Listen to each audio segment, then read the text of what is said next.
Hello, my name is John Watson, and this session is regarding stacks and queues as part of CS260, SNHU's Data Structures and Algorithms course. So before we go much further, let's take a quick look at what the lesson encompasses. In Module 4, we're covering queue stacks and sorting. The lab actually is focused specifically on sorting, and we're going to compare two kinds of sorts. The selection sort, which is a very common and easy to use sort routine, and the Quicksort, which is also another very popular sort routine.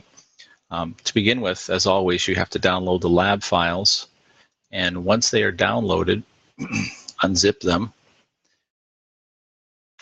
like so.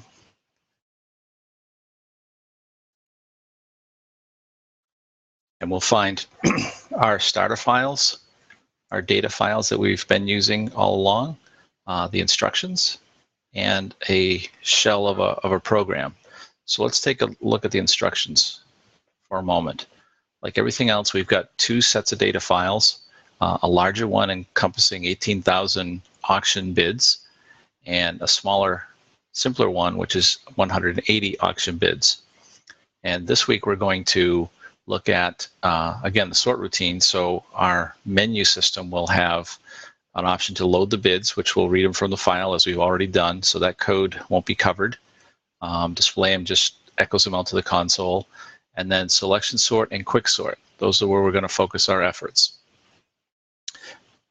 The idea here is that we have, actually I want to remember to do this too. I did not do that. Copy this. And what we're going to do is I've already started a project. It's an empty hello world, C++ as we've always done. Remember to go to Properties, the Build menu, Settings, select your compiler, and make sure you paste in the -standard C++11. This provides us with C++ 2011 capabilities in the compiler. Now that we've done that, as we've always done before, we begin by, here's our new project file. We go to the source directory, and we want to replace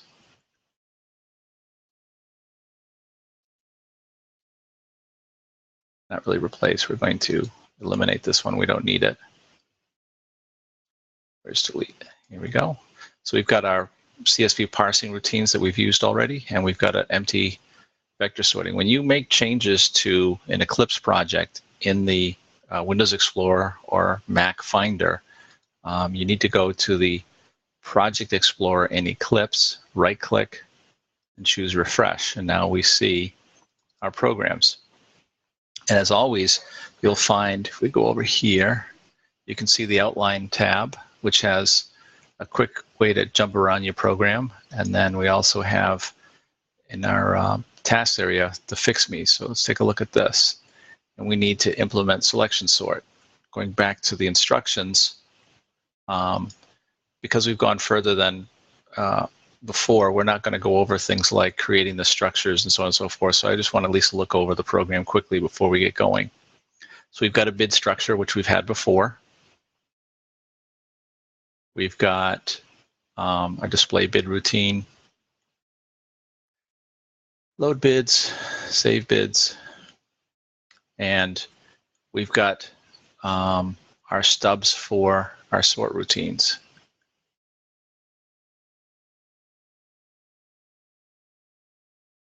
Actually, it looks like,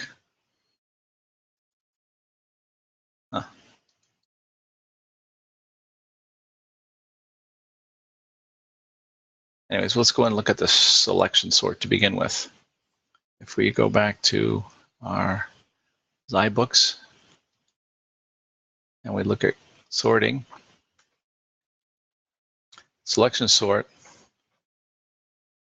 is a very simple routine that goes through, and I'm going to run this module to show it.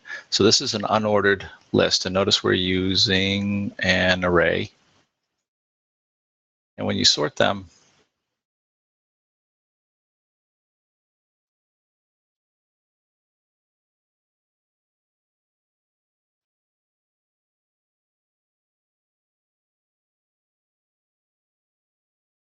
you can see we've got this loop. So we're going to look at the two.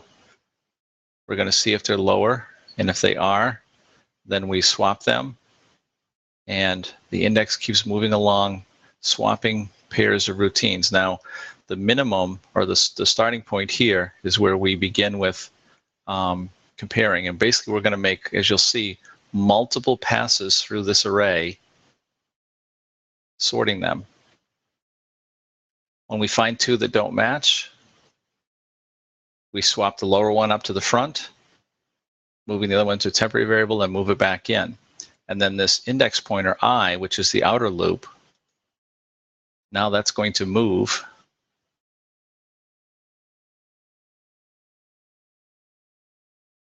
I's incremented, j plus 1, so we move up our pointer and we start looking for one that's lower. If we don't find any that's lower than this, then this is in the right position. And as you can see, we're running through, comparing it to 7, comparing it to 18, comparing it to 8. Oh, we got a match. So we step out of the loop, move 9 to temp, swap it, and there we go. We keep running through this. Now, the reason the selection sort is simple is because it's just a simple nested loop, and we're just constantly iterating over this, looking for the smaller one, and whatever the smallest one we find, we move it to the start of the list. And so this I pointer is, or this I loop, the outer loop, is slowly working its way from left to right through the array, looking for the lowest one, until eventually it sorts the entire array. Now, the reason for performance, actually I should have done this, but the reason for performance is I is moving steadily through the list one at a time, but J is constantly going from wherever I is to the end, and then the next one it goes to the end, and the next one J starts over and goes to the end. So you've made potentially hundreds and thousands of loops through this array, constantly comparing values over and over and over. But this logic here, this nested loop, is what we need to implement, and that's what we're going to look at first. So we'll find our selection sort. Let's take a look at main. Our main is as before. We take arguments from the command line, which is the name of a path to the file, and we've got our load bids, display bids, selection sort, all bids. So on the load, we didn't even bother with that. It's all done for you. It's going to load and store everything into a vector of bids. Remember, we like vectors because they are much more safe to work with than plain raw arrays. And then we get to our case 3 and 4, which is for our selection sort and quicksort. So let's look at the routine first. Here we've got an empty method for our selection sort.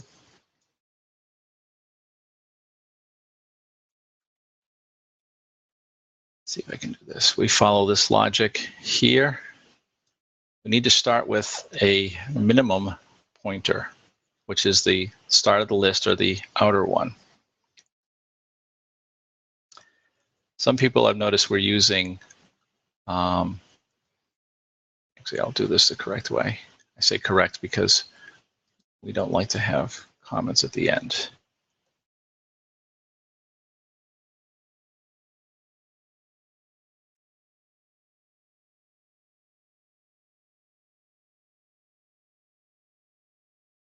So we know we're going to need 2 loops.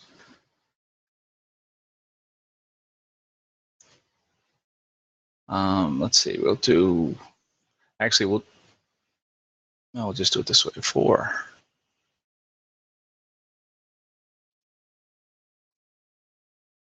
I don't know if you found this yet in Eclipse, but if you partially type a word or a keyword, you can press Control Space and it pops up.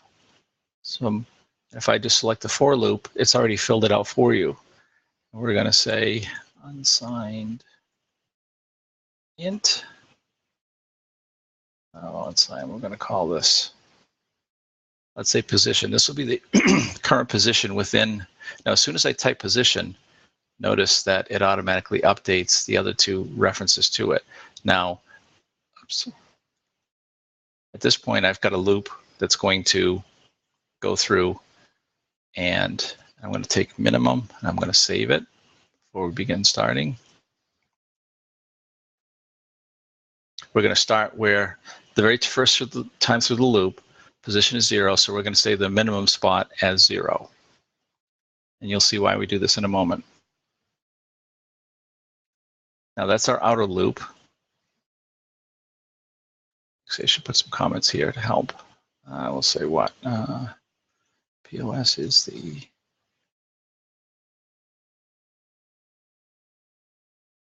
within bids at sort.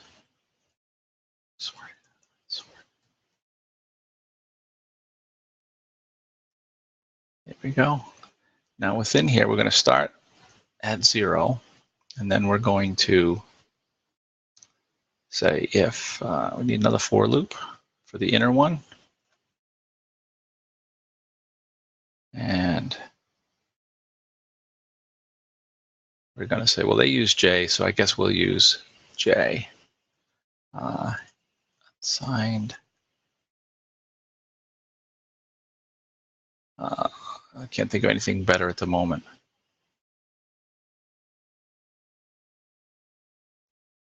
So we'll stick with that. Now it all comes down to the if statement, because we're going to compare. The condition is going to be, we have our array of bids which was passed in, or excuse me, our vector of bids which were passed in, and we're going to say if bids at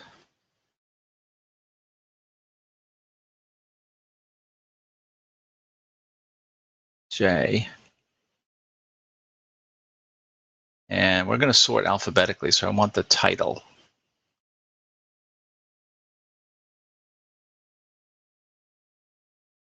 And we're going to use the compare method, which is built into the string. So this is, remember, J is the inner loop. It's going through, repeating to the end. Let's run this over again.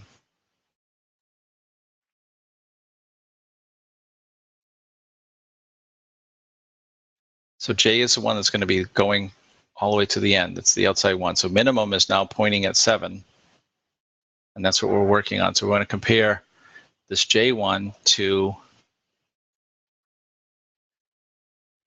bids at minimum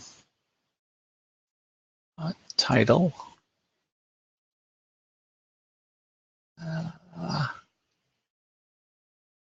It's less than 0.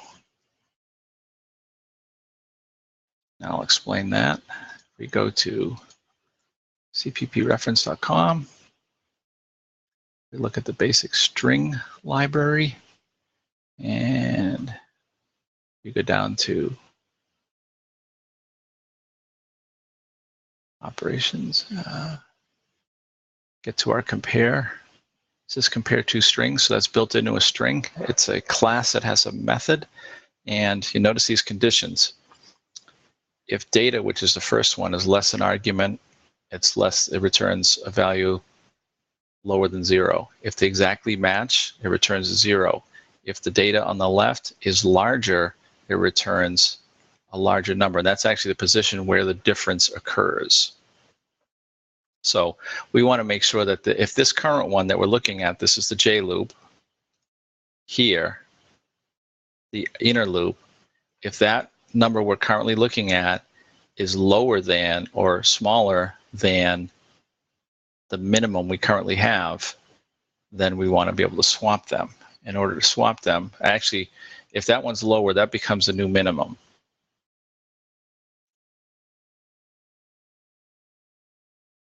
So what this will do is take care of the case where if J starts out, so when we begin starting it, minimum is going to be 0, and J is going to start out as 1 more than that. Oops, did I make sure I did 1 more than that?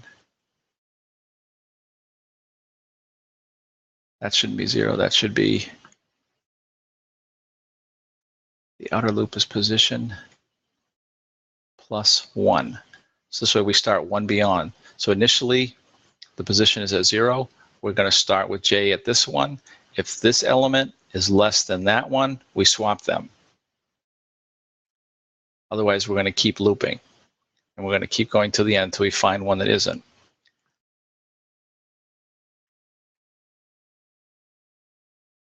So down here, we want to do our swap operation. And we say, if we found a new minimum,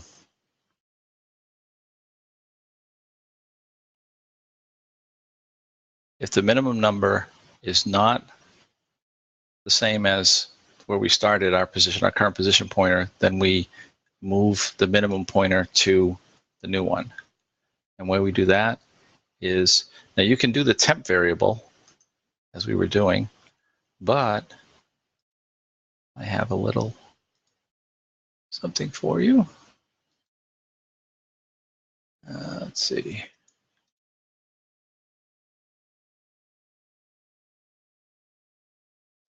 We look for the vector class. We find that it has, whoops, it's got a swap contents. Take a look at that. And see if we can find one of the examples. That's a single swap.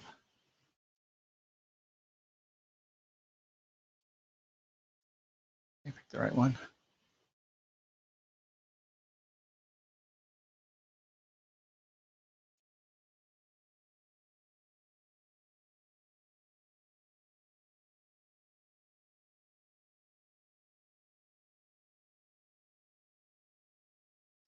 It's the same one. I'm not seeing it right here, so this is a freebie for you. We could keep searching, but I don't want to waste time doing that. If I simply say swap bids at current position, which we started out 0, and bids at minimum. So again, what's going to happen is we're going to go through, position starts at 0, J starts the next one, and we're going to set the minimum value. We default the minimum to be the first one because that's all we know. And as we're running through here, we're going to be looking for the minimum. So the first time, it's not the same, excuse me, it's not minimum. The second time, it is. So these are not less. It's going to increment, and it's going to increment J to one more. Now J is going to point at this element, which is where the 3 is, and it is lower, so we're going to save that minimum pointer value, and we're going to keep zipping through to the end. Now we have to go all the way through the array from one more than where we currently are to the end, because we don't know if any one of those values along the way is less than where our current position is. So once we find one that's smaller, the first one that's smaller than this, we move it down in front and we swap them out. And this swap routine does that. What do we got here?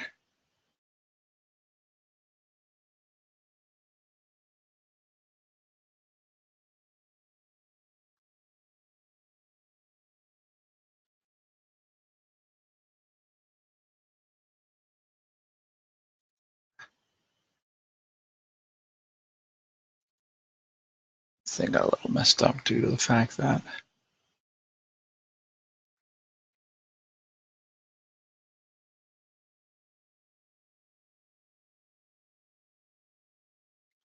this is going to be, I don't have a max. The max value is going to be, what's the max value of the array? It would be bids dot size.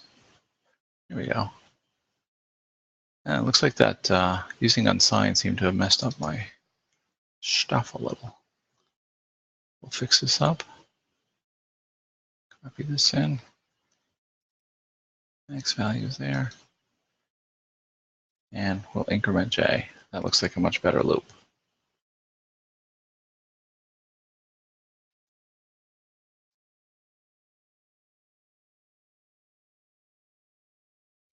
If bids at J.title.compare. I need one more paren. One less. There we go. So there, we start with the minimum position as the first one, which is 0. And for the outer loop, we go from there onwards. The inner loop, we go from where our current position is, which remember we said starts at 0. We go from there to the end looking for any that's minimum than our current position. And when we do, we save that index. That it's not really a pointer, but sometimes we like to think of it as a pointer. It's technically it's an index, but we save that index into the array.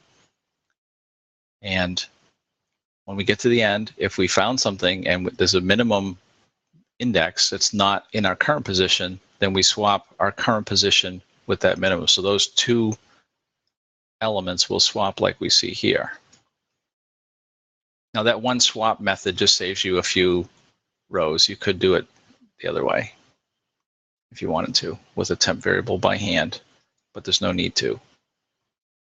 And there, if we think we're done, we ought to be able to now go and let's go to the main method. And we'll add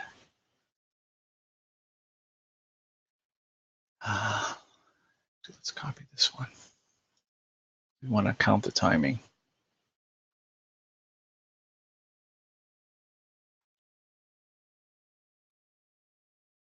This is going to be case 3. And instead of saying load bids, we're just going to call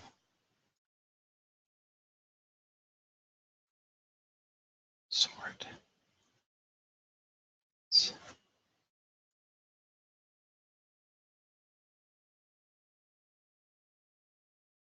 Save everything. Let's see if it compiles. It does. And since I don't feel like playing with paths just now, I'm going to go ahead and copy these two things here. So now they're in the debug directory, and here's our lab program. So I'll copy this path, open up a command prompt or a shell prompt, switch to the path, which for me is on a different drive. As you can see, here we are. Now remember the way the main method works. If we don't supply a parameter, it's going to default to the small file, which is good. So if we just type lab 42, here's our menu. If I say load bids, they're there. And just to prove it, 179 bids read. It only took 7 clock ticks. There's the 179 or 180 so bids. And now we're going to do a selection sort. So this double loop, the outer and inner nested loop, is going to go through the array. If we look at the count, I don't have the math formula in my head, but in essence, it's going to start here. It's going to go, so that's 179, 0 to 179. It's going to go from 0. J will start at 1 and go all the way out to 179. And then it'll swap 2, and then it'll move the minimum pointer over to here. And then it'll go from 1 to 179, and then 2 to 179, and 3 to 179, and 4. So it's going to make 180 loops at least through this simple little vector. And let's see how long it takes. 1 clock tick. That's kind of interesting. Let's look at the display. And you notice you got your X's at the end, your P's, your N's, M's. So it looks like we did sort them all based on title. Now, in a PC, numbers sort lower than alphabetic characters. And actually, the quote character is sorted even less. And you notice, too, if I look up above, when I first displayed it, I had a chair at the very end. There's a Husqvarna backpack in the middle. So as you can see, it ripped through and sorted everything. And it took how long? Where's the sort? Right here. 1 clock tick. So let's exit out of here. We're going to run it again, and we're going to say ebids, only we're going to use the larger file. We'll do a load. It takes a little longer. Notice it took half a second for 18,000 bids. Now, a moment of truth. Ooh, look at it hang. So now it's got to go through 18,000 elements in the vector. And this could take, depending on the computer, this 10 seconds. But you saw a noticeable difference going from 180 to 18,000. And that's basically the selection sort.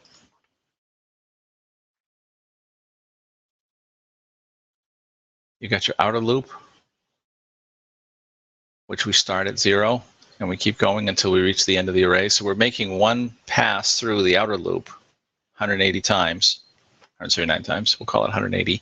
And then the inner loop, for every one of those outer loops, it's going through the remainder as many times as it can. And the actual performance is based on big O notation, which there was a small section in your book, and I think I shared a link with people that you looked at that. You'll see that there's a lot of math involved. Actually, let's see if I can find that. Maybe in one of the announcements, so you can find this quick, because the graph does show you.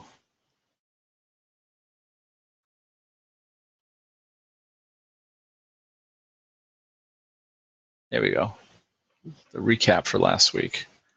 Open that in a new tab. I like it because it's a nice little graph that shows you. And we said that the selection sort is n raised to the 2 power. You can actually see it down here. Somewhere. Sorting algorithms. Selection sort O to the n. So in essence, as the size of the array gets larger, the performance takes longer and longer. The complexity goes up. It becomes, basically, it's considered a horrible sort, or horrible algorithm, because of it's so dependent upon the size of the array. If you have, we went to 18,000. If we went to 180,000, if we went to 1.8 million, you could see that the time is going to go right through the roof, because the selection sort is having to make so many passes through the vector over and over and over. So let's get to the fun one, the quicksort. And you notice if we do this all well, this is a logarithmic function. The quicksort comes through at, here it is, O log n. Now if you look at O log n, or is it n log n? Yeah, n log n. So we're going to reduce the time from this to a respectable in the middle. It's considered bad, but being able to get into the more advanced ones is not necessarily the point of the course. The point of the course is to compare some algorithms, have you practice some coding, have you see it in action, see what it takes to build something that does that, to actually put the code in for the algorithm. When you get into some of these things like bucket sort, radix sort, counting sorts, the math and the calculations involved inside of that are a lot more complex. You can find those online. We wanted to expose you to 2 of the most common ones, the quicksort and the selection sort. The quicksort's actually pretty, on the surface, it seems pretty easy. Once again, we're going to start with the midpoint. Now remember that the quicksort, let's see here, let's go back and look at our team. Quicksort.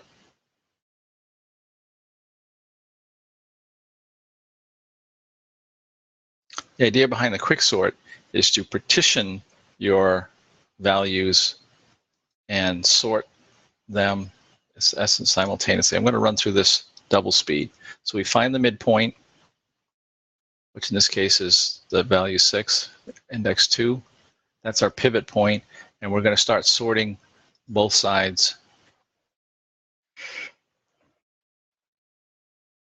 So we're going to compare those two, the first two. Where am I at? Come on. And we're also going to compare those two. So it's in essence sorting the 2 buckets, constantly moving from the outer edges towards the middle.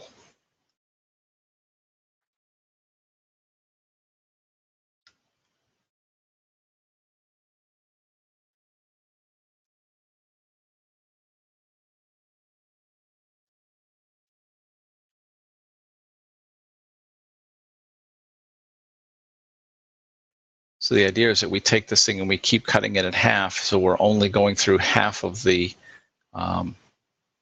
section at once, half of the array or half of the elements at one time.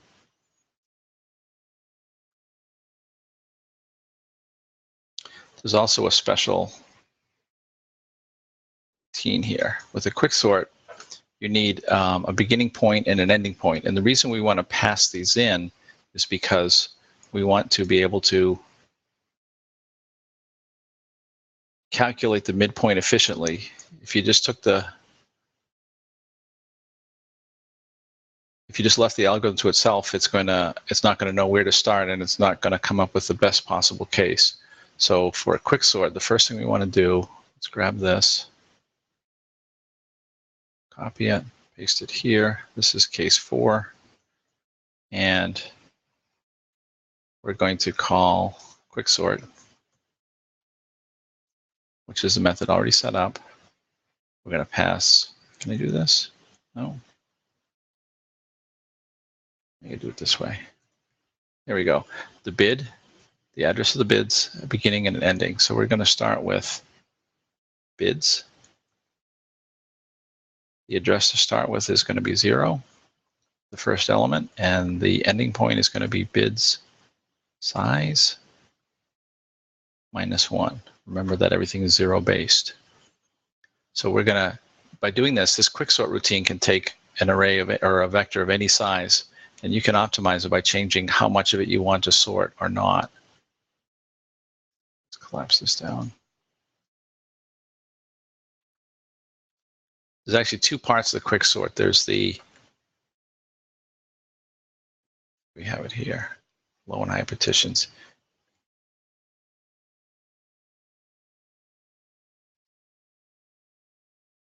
I think this runs fairly quick. So the idea behind the quicksort is to partition your data into 2 parts.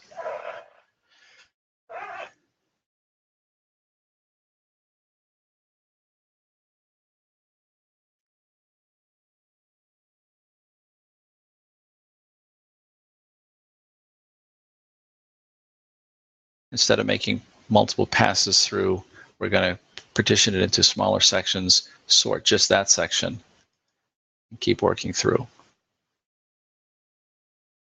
The other thing about a quicksort is that it's a recursive routine, as we'll see. So it's calling quicksort over and over to keep breaking it down into smaller and smaller partitions. So the idea is that you hit each section as little as possible. Now, obviously, it's going to go up as the size of the data to be sorted goes up. So let's see, we need to go. We're going to need our midpoint again. I like to use meaningful variables. That's the midpoint for the partition. And we have a special case here. Because remember, this is a recursive function.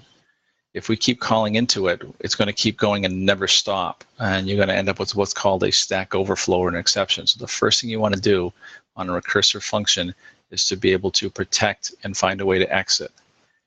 And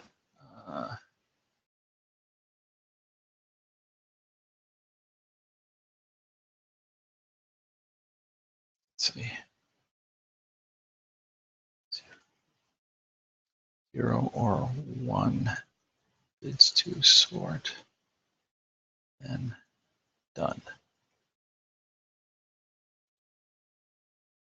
If the beginning part is greater than or equal to the end, so we're looking at these 2 things, the start and the end. Remember we said 0, we're initializing it to 0 and the end of the vector. Then we want to return, we're finished. So this what's going to happen is we're going to call quicksort, and once we add the recursion a little bit below here, we're going to start at the beginning and we're going to keep basically cutting it in half. And this partition function right here, we're going to take and split that into smaller and smaller chunks until you see here we picked the midpoint, and this was an odd number. So we said everything less than that, we're going to sort down here, and everything to the right, we're we're going to sort. We're going to keep partitioning these down until we reach a point where they're not, there's no more partitioning to do. And we have a partition stub for you right here, which needs to return an integer, which is the midpoint.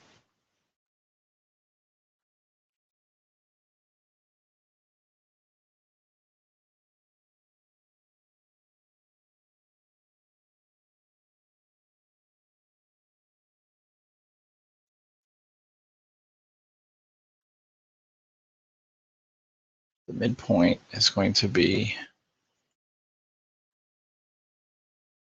so when we start this, the partition method, we're going to give it the bids array or vector and beginning point and the ending point. So remember, looking down at the main method, we're going to start the quicksort. We're going to initialize it and kick it off using 0 as a starting point and the end of the vector. So the entire array is going to be passed into quicksort. The quicksort will then call a partition function to figure out what the midpoint is using the beginning and the end, and it's going to come back with that midpoint value. That's the whole point of the partition.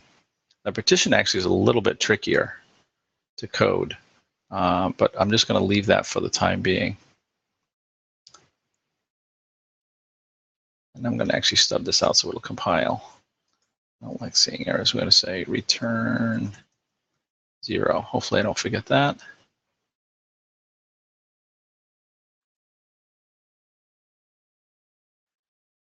Does this even compile now? I think so.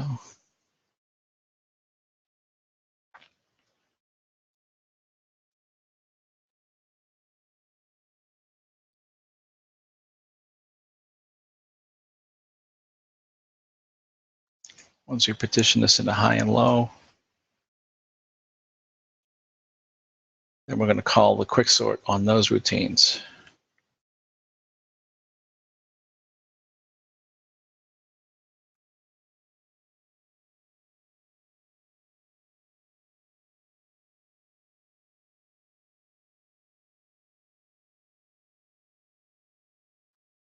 Quicksort. In this case, we're going to pass bids.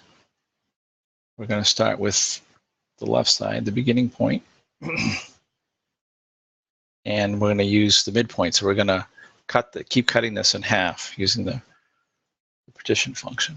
And then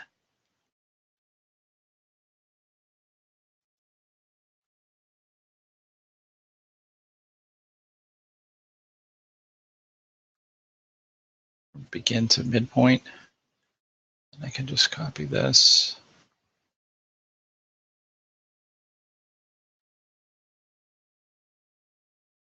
And we're going to call it again using midpoint +1. Make sure we don't mess up by calling the end of that, or by picking the midpoint value again. So now we're going to call quicksort using mid +1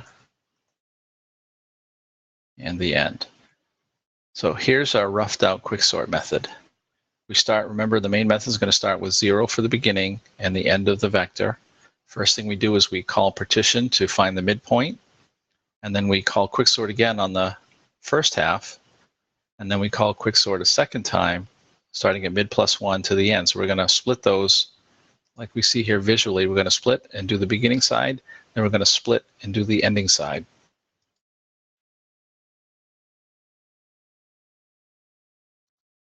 And now comes the fun one.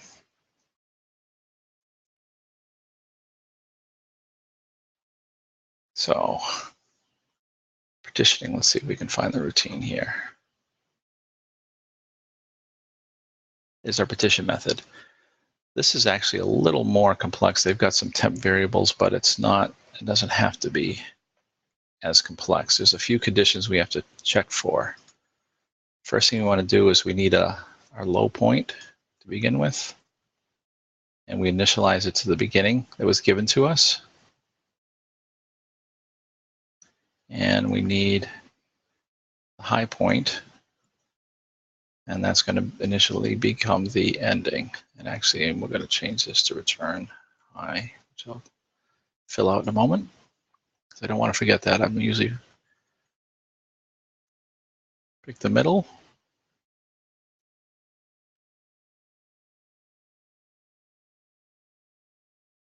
Point.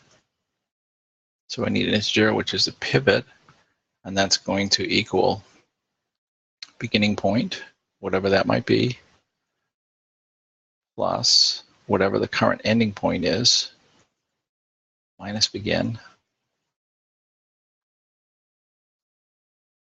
And we're going to divide that by 2. So the idea is when we start it and the first time through, it's going to take the beginning point, which is 0, the ending point, which here has to be 4. 4 minus 0 is 4. Divided by 2, we're going to come up with 2. And then when it calls for the second time, it's going to say 0 to 2. We're going to take the beginning point and the current ending point, which is 2, and it's going to keep splitting it down until we get to 1. And now we get to that 0 or 1 condition that I talked about and coded for earlier, where we don't go through and handle that.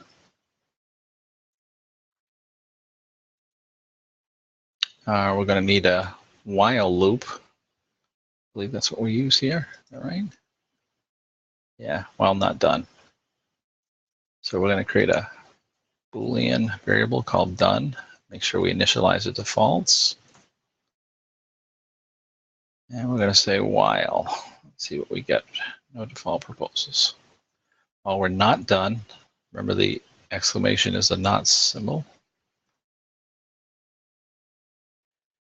And let's see. So we got our pivot point. So we want to compare the beginning, the left edge.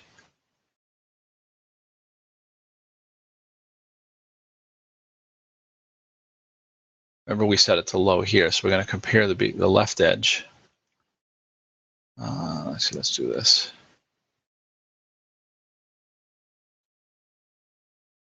Left edge, which we call the low point. I guess I could say left if I wanted to. Now let's leave it low because it's a low value we're looking for.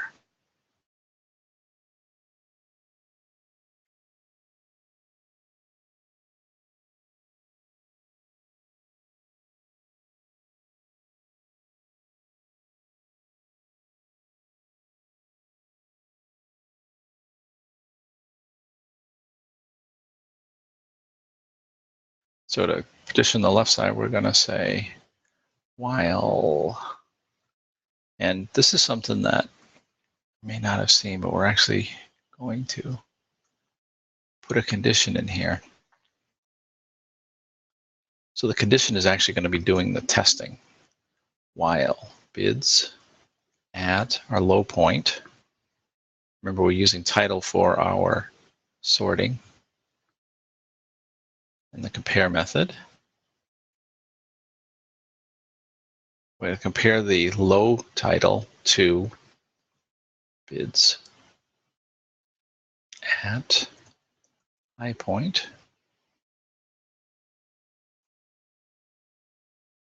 Title less than 0. Yep, I got that right. So remember when we came into partition, we set the low point to the beginning and the high point to whatever the current end we're working with. And we're going to find a pivot point, which we're going to use in a moment. And starting here, we're going to say, actually, that shouldn't be high point, that should be the pivot point, because we're going to sort the first half. So we're going to start at low, and we're going to keep working our way up to pivot, comparing the titles. If we find one, while it's still lower, we're going to increment low. So the idea is that we're going to keep going through and finding the smallest index in the section we're working on. So like here, it's actually a little bit easier because there's 3. So we're going to start at low, find the midpoint, and we're going to go from here and compare them. Remember, we're doing 2 at once, so this is going to take care of the first half, and we're also going to keep decrementing. We're going to work on the right side now.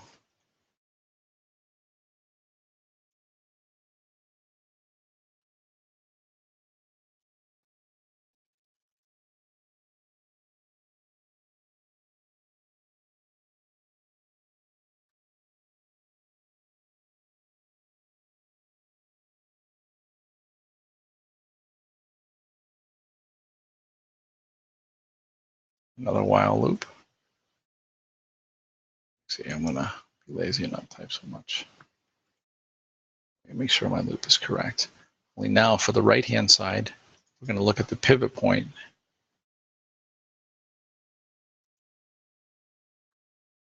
We're gonna compare that title to the high end on the right. And in this case, we're going to decrement high. So the idea is to, in one pass through the partition, we're going to cut it in half, and we're going to go through the lower half, finding the smallest one. And then we're going to go through the upper half, finding its smallest one. Now that those two are set, we can compare them. If the low value, the smallest amount on the left, exceeds the high value, it's greater than or equal to high, then we're done. Actually, this is going to be an else. We'd say done is true.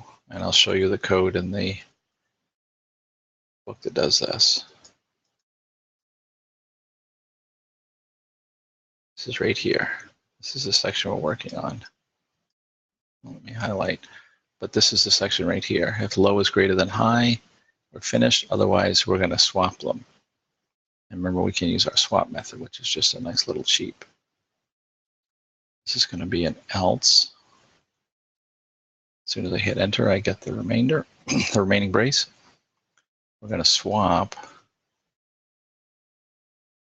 bids at low and bids at high.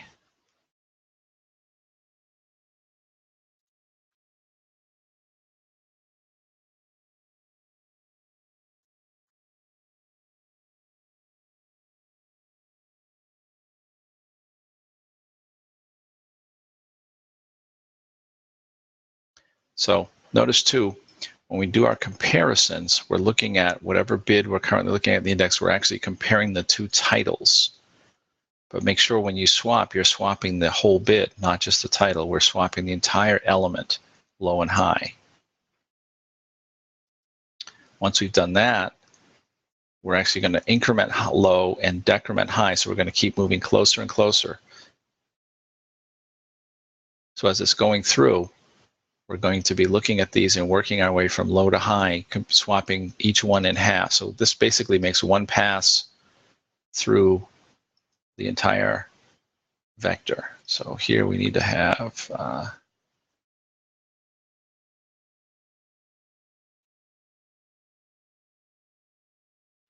and this would be, let's see, low, we're going to increment, and we're going to decrement the high point. And when we finish, we return the new highest value, because that's going to be used here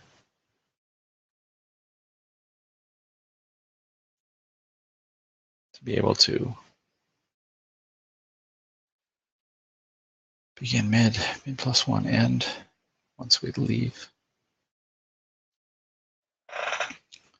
So again, what's going to happen is this is where it gets a little hard to follow, because it's a recursive function. Remember, in the main, we're starting with our entire array beginning at 0 and going to the end. Size -1 is the end. And then we come up to Quicksort. We're going to find the midpoint, which in this case on the first call is going to be the halfway point of the entire thing. We're going to Quicksort the first half, and then Quicksort the second half.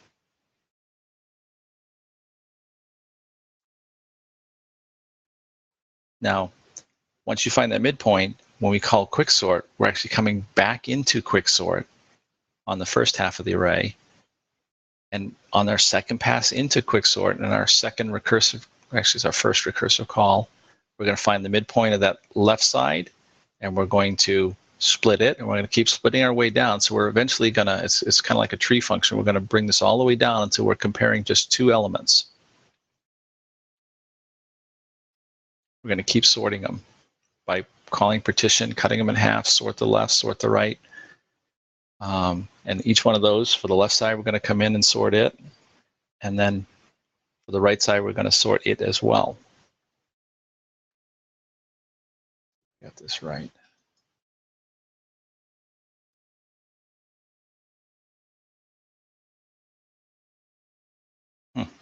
It worked. Let's see if, or I should say compiled. Let's call it just by itself. We'll load them so fast now. I think it's probably cached in memory.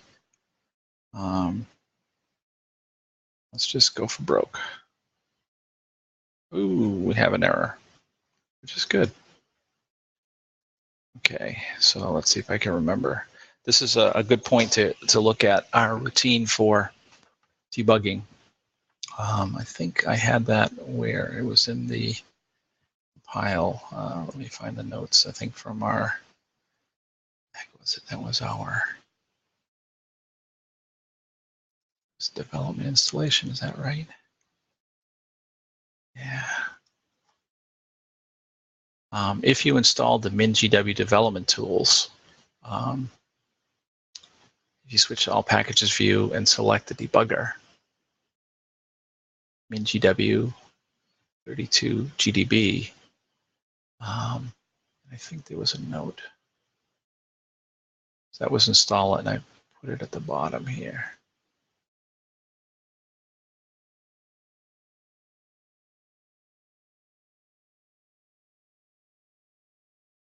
There we go. Look at this post. It talks about needing to create a GDB init. This is a little tricky, if I remember correctly, depending on which platform you're on or operating system. Go back to here.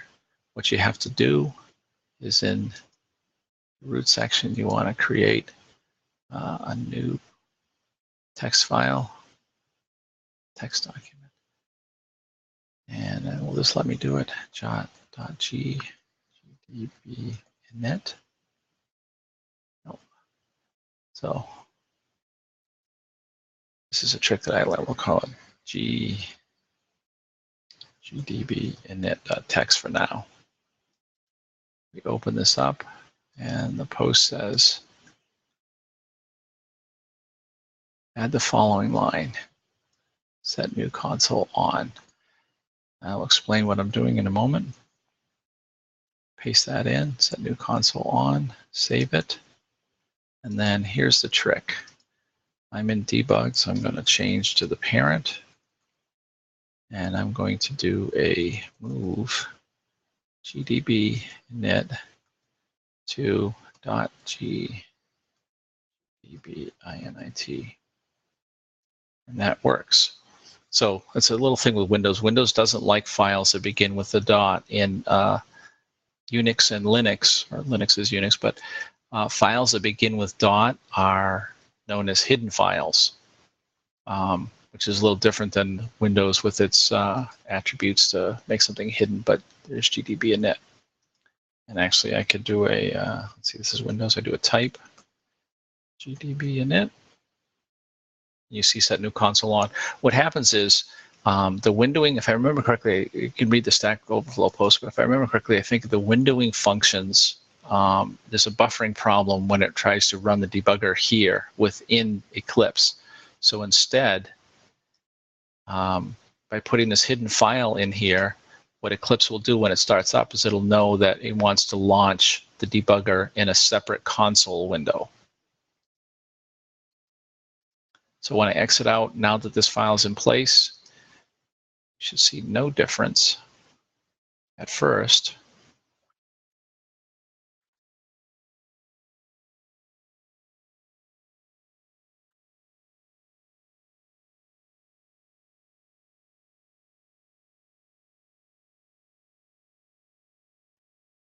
And for compiling, yeah, we're set for debug, so make sure your compile is set up for debug. And then instead of simply running it, what you do is you debug. So there's the run button. This is the run, if you wanted to run it within. You want to run it from Eclipse with debug. See, debug is a local C++ app.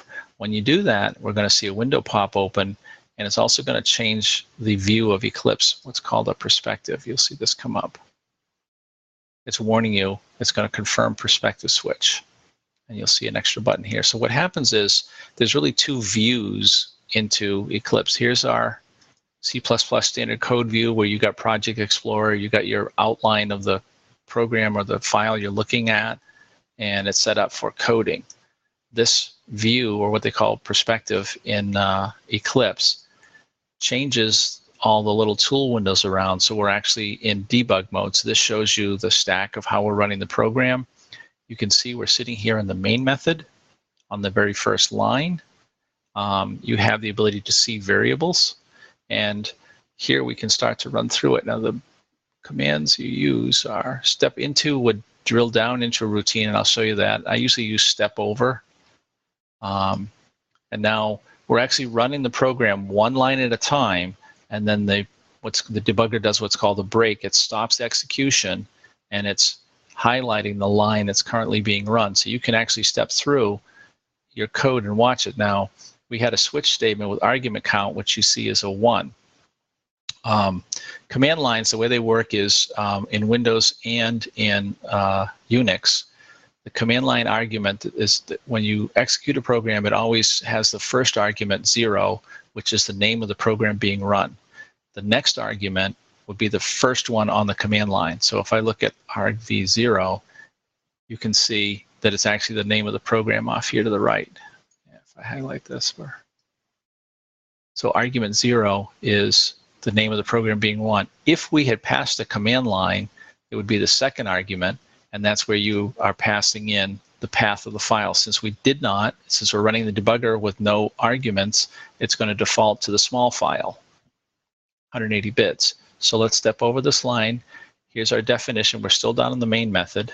Here's our definition of, shorten this up a little bit, give us a little more room. The vector.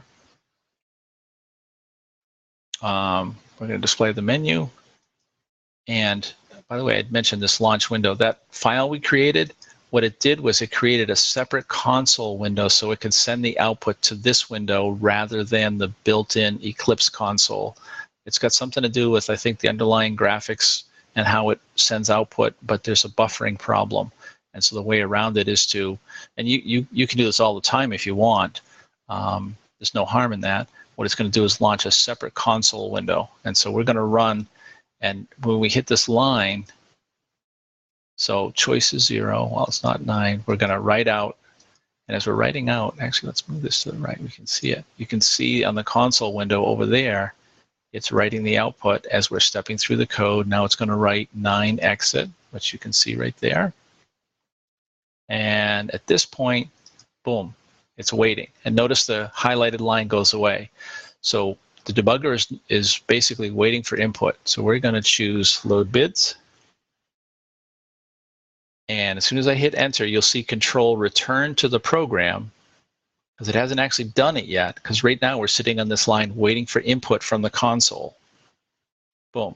Now that I typed and input came back to the program, we're back in the debugger, and our choice was a value 1, which you can also see up here.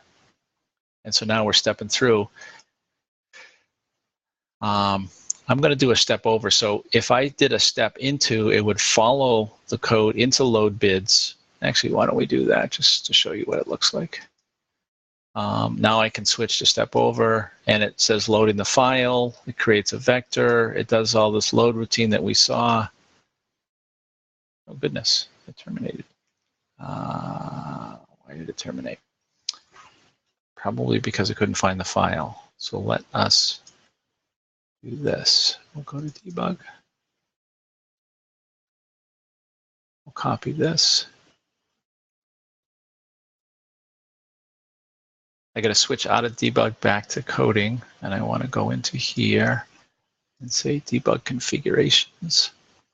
So now on my debug configurations for lab 4.2, I want to go to the arguments, and I'm going to pass in. This is a good case for where this is a habit that programmers get into. They don't like putting spaces because it becomes a pain if you have embedded spaces and values, especially strings, because you have to then quote them and all. So what I'm doing is I'm going to set the argument to exactly where the file is located. Notice the way I did it, because I put a dash here and my file name has underscores. It's all one simple long string, so it just saves you a little bit. So now I'm setting the first argument to be that. Now when I click debug, it's actually interesting. It's going to launch a console again.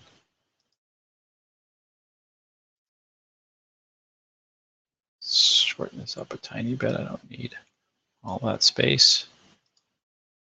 See our console over here. And we're doing the same thing, only now, if I look at arg count, we see that it's actually 2. I do a step over, case 2. Now it's picking up CSV path, and at this point, CSV path is basically nothing. We're not even sure where it's pointing to. It's just been initialized, or excuse me, created.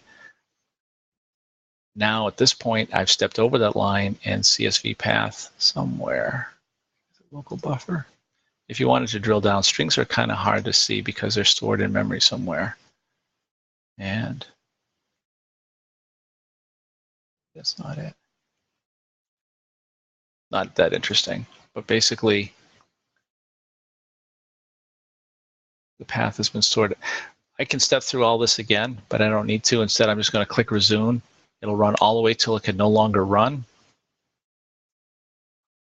Just to be careful, I'm going to put a breakpoint. You can right click.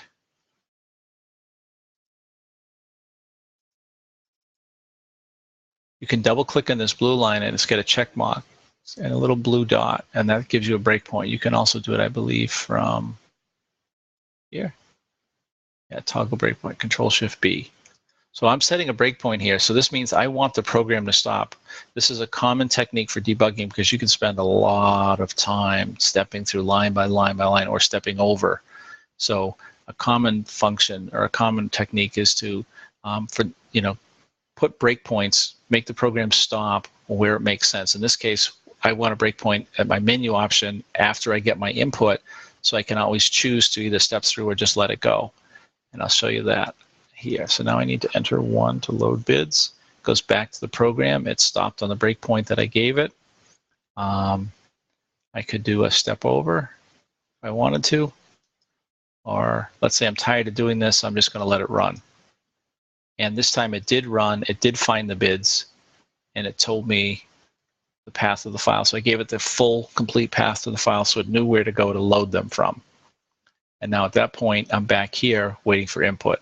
So now I'm going to choose 4 for Quicksort.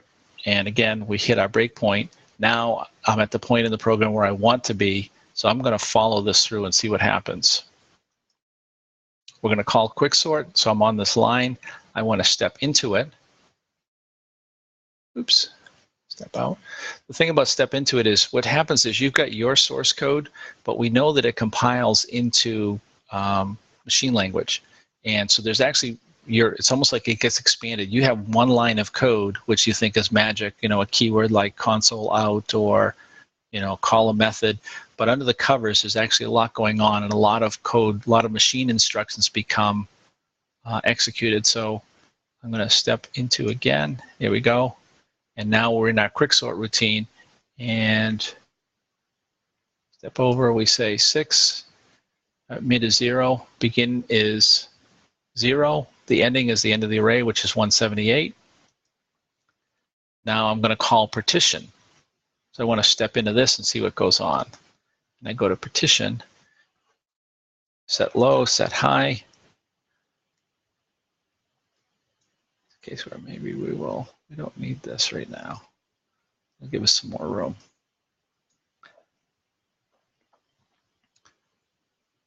Low is 0, high is 178.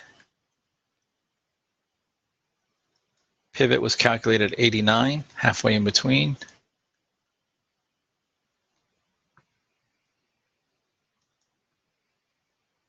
And at this point, we're going to start stepping through.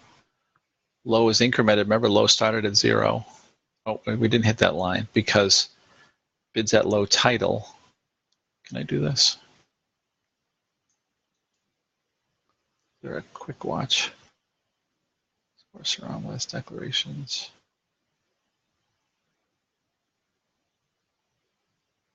I don't remember that, but anyways,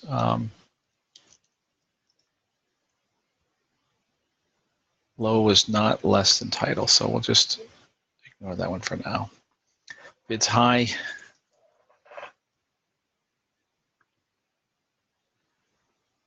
Low and high is still 178. So basically what's happening is, there's a way to, I think there's a way here. I do bids. Oh, maybe that's where the console is. I'm not going to worry too much about it. What we're doing is comparing stuff, I think. Let's try this.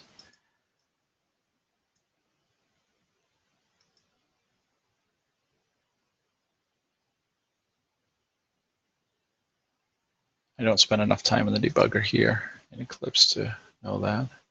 I actually use a different editor. Oh, there we go. What's this?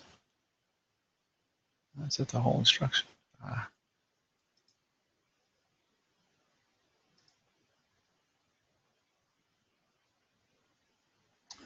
think I can get it to do this.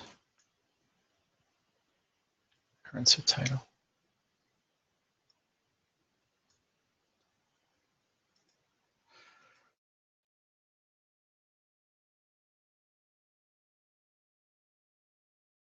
How about this? Can I say add this to a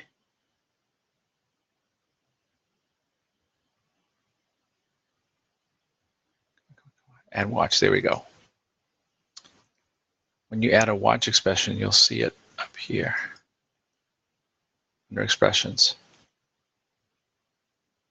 And in essence, what we're doing here is looking at variable. Now, of course, we'd have to get in and find the string for it.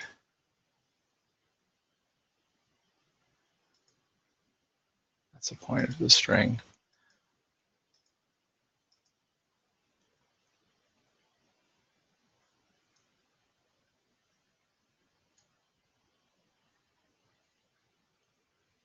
Huh. Not working like I thought. Let's just walk through it and see what we got going on. If low is greater than high, it's not. Now we're going in and comparing, so we'll step out because I'm using a, oh, and that's where it died.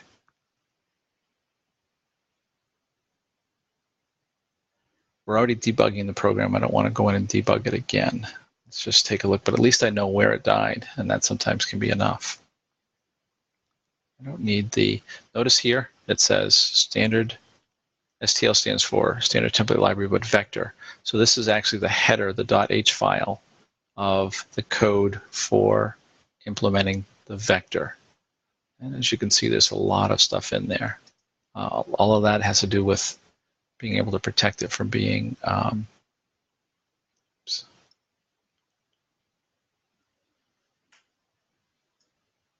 I need the outline now. It died right here.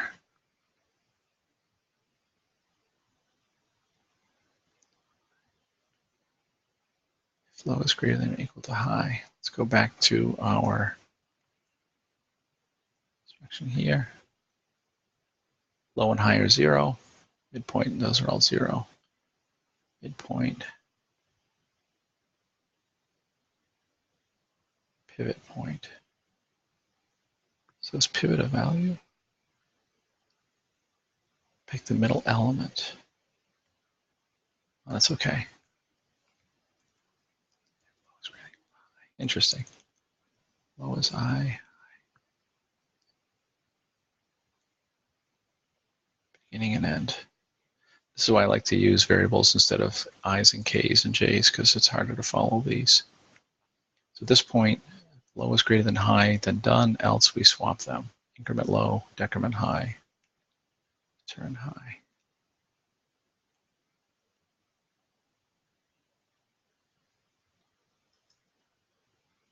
I think what I'm going to do is I'm going to pause the recording and debug this myself so I'm not just chewing up minutes and tape, and I will come back.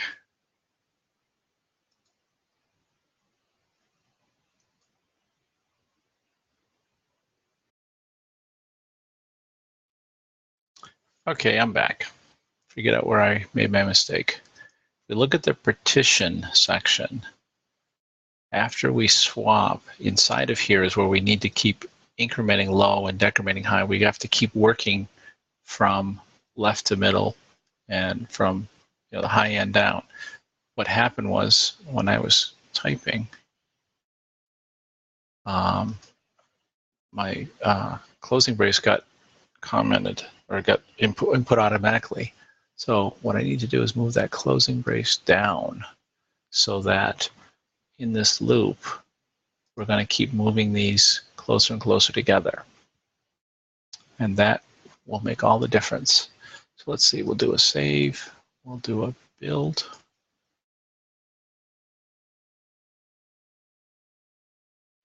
And then we should be able to debug this.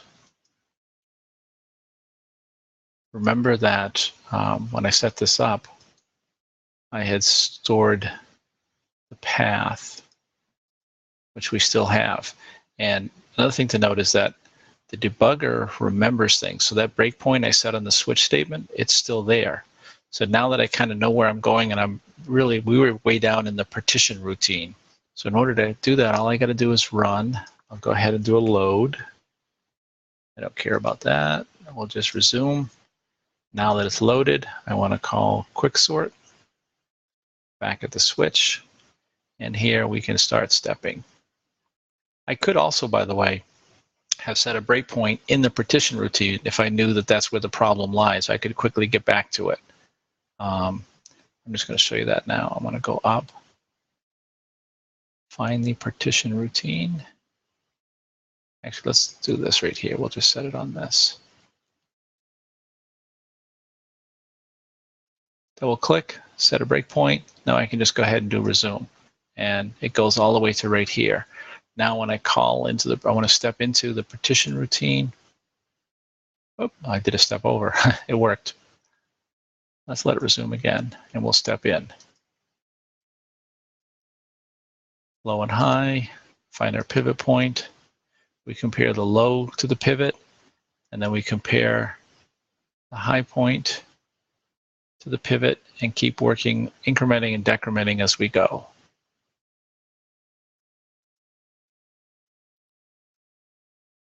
Set a breakpoint here. Let it run. When I get to this point, now we're going to swap, which works just fine. And then we want to increment low and high. That was what I was missing before. I had those outside of the curly brace, so they weren't happening all within this else statement. Turn that off. Let it resume. I don't need to keep doing this as it's constantly going. But as you can see, it's working.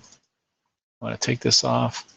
It runs through to finish. And now I said it took a long time, and that's because we were running in the debugger. So now what I'm going to do, I'm going to exit, get out of the debugger. Things are finished. Oh, we're still at the switch statement. Let it run to completion. And now I want to, let's change back into debug. And I can use the up arrow.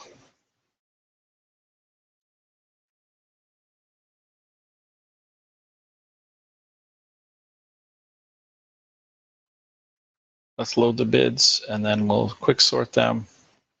And it couldn't even measure the time. So let's exit.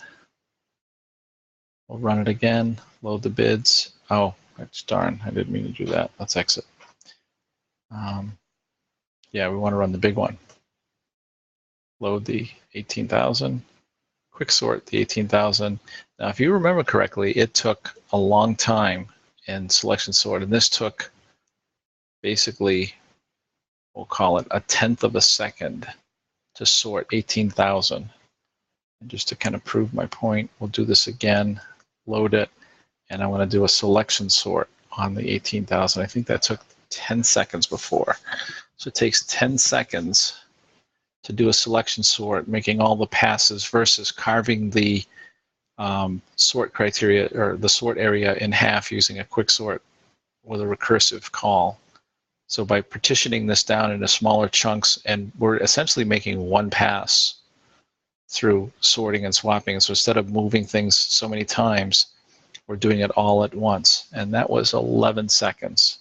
Exit. Run it again with the large file. Load it. Now it took 11 seconds to selection sort. I'm going to quick sort it 1/10 of a second. So that's a significant improvement in performance over selection sort.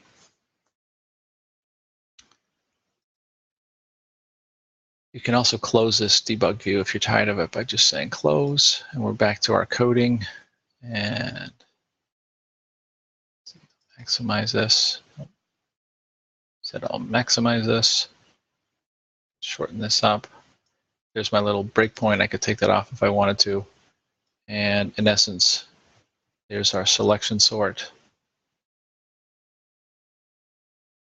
Here's our quick sort,